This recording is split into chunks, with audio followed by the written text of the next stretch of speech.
नमस्कार दोस्तों, आपके अपने YouTube channel online Gurukul Taranagar में आपका हार्दिक स्वागत व अभिनंदन है। दोस्तों, अपने इस अध्याय की कड़ी में पॉलिटिकल के नए नए टॉपिक आ रहे हैं, जिनमें हमने मानवाधिकार आयोग पढ़ लिया है। आज पढ़ेंगे राजस्थान लोक सेवा आयोग RPSC। दोस्तों, RPSC के बारे में जानने से पहले इसकी हिस्ट्री के बारे में देखते हैं कि ये कैसे उभर कर आया। तो देखिए दोस्तों, भारत में पहली बार मॉन्टेग्यू चेम्सफोर्ड अधिनियम यानी भारत शासन अधिनियम द्वारा केंद्रीय लोक सेवा आयोग के गठन की बात कही गई थी। केंद्रीय लोक सेवा आयोग के गठन की बात कही गई। इसके तहत केंद्रीय लोक सेवा आयोग की स्थापना 1926 में ली आयोग की सिफारिश पर की गई। केंद्रीय लोक सेवा आयोग की स्थापना 1926 में ली आयोग की सिफारिश पर की गई। दोस्तों, इसके प्रथम अध्यक्ष सर रोज पार्कर को बनाया गया और इसमें 1935 के जो शासन अधिनियम जो अपना 1935 का भारत शासन अधिनियम के माध्यम से इनका नाम बदल दिया गया और नाम बदलकर संघ लोक सेवा आयोग रख दिया गया। दोस्तों, इसी कड़ी में देखते हैं कि संविधान के लागू होने के बाद इनके क्या क्या प्रावधान और कौन से अनुच्छेद में जोड़े गए, जिसके तहत हम सर्वप्रथम पहला अनुच्छेद देखते हैं। तो पहला अनुच्छेद है अनुच्छेद 315।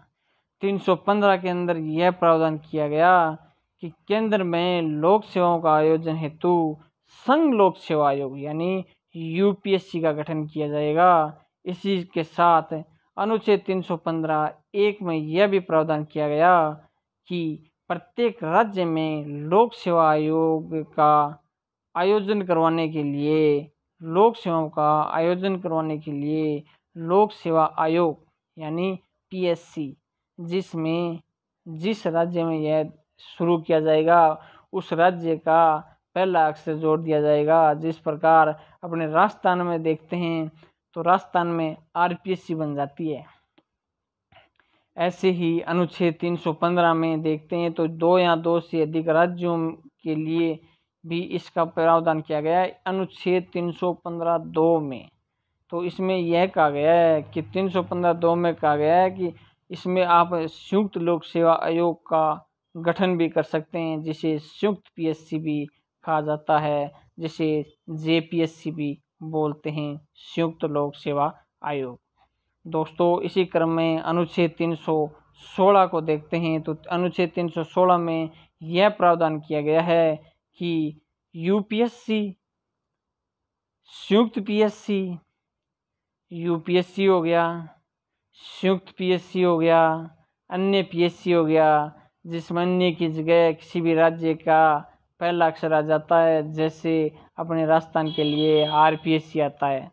तो इनकी अध्यक्ष व सदस्यों की नियुक्ति, कार्यकाल और योग्यता UPSC, संयुक्त PSC, अन्य PSC के अध्यक्ष व सदस्यों की नियुक्ति के लिए कार्यकाल और योग्यता का उल्लेख है ना, वो अनुच्छेद 316 के अंदर किया गया है। अनुच्छेद 317 में यह प्रावधान किया गया है कि जो UPSC है, संयुक्त PSC है या अन्य PSC है ना, इसके अध्यक्ष व सदस्यों को हटाने का प्रावधान यानी हटाने की प्रक्रिया का उल्लेख अनुच्छेद 317 के अंदर किया गया है। अब देखते हैं अपना राजस्थान लोक सेवा आयोग। राजस्थान लोक सेवा आयोग, तो राजस्थान लोक सेवा आयोग के बारे में जानते हैं। राजस्थान लोक सेवा आयोग यानी RPSC, जिसमें देखो PSC हो गया ना लोक सेवा आयोग, और जिसमें अपने राजस्थान का नाम जुड़ जाता है तो राजस्थान लोक सेवा आयोग हो गया।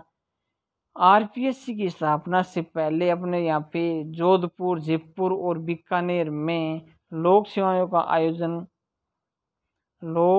सेवा आयोग का गठन किया गया था। अपने आरपीएससी की स्थापना से पहले भी जोधपुर, जयपुर और बीकानेर में लोक सेवा आयोग का गठन किया गया था।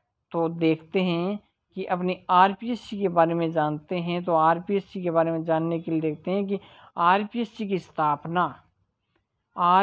की स्थापना हेतु 16 अगस्त 1949 को आरपीएससी की स्थापना हेतु 16 अगस्त 1949 को राज्यपाल या तब वह राज प्रमुख कहलाता था, उनके द्वारा अध्यादेश जारी किया गया था। अध्यादेश जारी कब किया गया?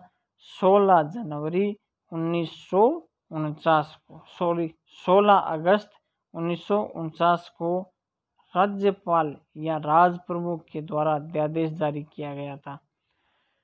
अध्यादेश का प्रकाशन, इस अध्यादेश का प्रकाशन है ना, वो 20 अगस्त 1949 को हुआ था। 20 अगस्त 1949 को इसका प्रकाशन हुआ। और आरपीएससी का प्रथम अध्यक्ष एस.के. घोष पिछली अपनी जो सेकंड ग्रेड की भर्ती थी उसमें यह क्वेश्चन पूछा गया था कि उसमें इस प्रकार से क्वेश्चन थे जैसे मिलान वाले कि निम्न में से कौन सा कथन सही है या गलत है। उसमें ये दे रखा था कि आरपीएससी का प्रथम अध्यक्ष, इसमें एस.सी. त्रिपाठी को दे दिया, मतलब इसमें कंफ्यूजिंग यहाँ पे पैदा करता है। वो प्रथम अध्यक्ष दे देगा, लेकिन संविधान लागू होने के बाद में जो प्रथम अध्यक्ष है ना वो है एस.सी. त्रिपाठी। तो इसमें आपको बहुत याद रखना होगा कि आरपीएससी का प्रथम अध्यक्ष है ना वो तो एस.के. घोष, और जो संविधान लागू होने के बाद में है ना वो है एस.सी. त्रिपाठी। तो इसी के साथ आगे देखते हैं कि आरपीएससी का उद्घाटन तात्कालिक राज प्रमुख था मान सिंह के द्वारा जयपुर में किया गया था। अब जयपुर में इसका उद्घाटन किया, लेकिन इसका वर्तमान में मुख्यालय अजमेर में है। यह अजमेर में स्थानांतरण अपने सत्यनारायण राव समिति की सिफारिश पर, जिसने 1956 में यह सिफारिश दी, 1956 में सत्यनारायण राव समिति की सिफारिश पर आरपीएससी का मुख्यालय जयपुर से अजमेर क्या कर दिया गया? स्थानांतरण कर दिया गया। आरपीएससी में अध्यक्ष व सदस्यों की नियुक्ति, अब ये भी क्वेश्चन आता है कि आरपीएससी में अध्यक्ष व सदस्यों की नियुक्ति कौन करता है? राज्यपाल के द्वारा की जाती है। और वर्तमान में 8 सदस्य हैं। अभी इनकी योग्यता के बारे में देखते हैं सदस्यों की। तो सदस्यों की योग्यता के बारे में यह होता है कि इनमें जो आद्य सदस्य यानी वर्तमान में अपने 8 सदस्य हैं तो उनमें से 4 सदस्य या कहीं भी कितने भी हो, तो इसमें ये प्रावधान किया गया है कि कम से कम आद्य सदस्य है ना उनके बारे में बताया गया कि 10 वर्षों का प्रशासनिक अनुभव होना चाहिए। बाकी 4 बचे हुए या फिर बाकी आधे जो बच गए ना उनके बारे में योग्यता के लिए संविधान क्या है? मौन है। संविधान बोल नहीं रहा है कि उनके बारे में क्या क्या प्रावधान या क्या योग्यता रखें, तो वो प्रावधान संविधान में नहीं दिए गए। और इनके कार्यकाल के बारे में जाने तो कार्यकाल हो गया, इनकी अवधि के बारे में है तो 6 वर्ष की अवधि हो जाती है। अगर इसकी आयु के बारे में जाने तो 62 वर्ष की आयु हो जाती है। यानी जिस भी व्यक्ति की 6 वर्ष की आयु 6 वर्ष तक वह काम करे, जिससे पहले अगर उसकी आयु 62 वर्ष हो जाए तो वह रिटायर हो जाएगा। जिसमें 6 वर्ष अवधि या 62 वर्ष की आयु जो भी पहले होता है वह ही उसका कार्यकाल कहलाता है। इसमें यही प्रावधान किया गया है। और ये सदस्य अपना त्याग पत्र राज्यपाल को देते हैं। और इनके हटाने की प्रक्रिया है ना वो एक न्यायाधीश के समान है, जो राष्ट्रपति के द्वारा इनको हटा दिया जाता है। आरपीएससी यानी राज्यपाल आरपीएससी के, ये क्वेश्चन बहुत बार आया हुआ है, ये क्वेश्चन बहुत ही बार आया हुआ है कि आरपीएससी यानी जो आरपीएससी के अध्यक्ष व सदस्यों को जांच के दौरान मतलब निलंबित कौन कर सकता है? वो राज्यपाल कर सकता है। यहाँ पे वो राष्ट्रपति देता है तो वो गलत होता है। यानी आरपीएससी के अध्यक्ष व सदस्यों को जांच के दौरान निलंबित कौन करता है? तो राज्यपाल करता है। और हटाता कौन है? हटाता राष्ट्रपति है। आरपीएससी में वर्तमान में 1 अध्यक्ष और 7 सदस्य यानी 8 सदस्य हैं। और वर्तमान आरपीएससी अध्यक्ष अभी अभी बना है जो आईपीएस अधिकारी है संजय श्रोत्रिय। आईपीएस अधिकारी संजय श्रोत्रिय। आरपीएससी में सबसे लंबा कार्यकाल किसका रहा अध्यक्ष के रूप में? वो रहा था डीएस तिवारी का। आरपीएससी में सबसे लंबा कार्यकाल डीएस तिवारी का रहा। और आरपीएससी में सबसे छोटा कार्यकाल अध्यक्ष के रूप में किसका रहा था? पीएस यादव का रहा था। पीएस यादव का आरपीएससी में कार्यकाल है ना वो सबसे कम कार्यकाल रहा था।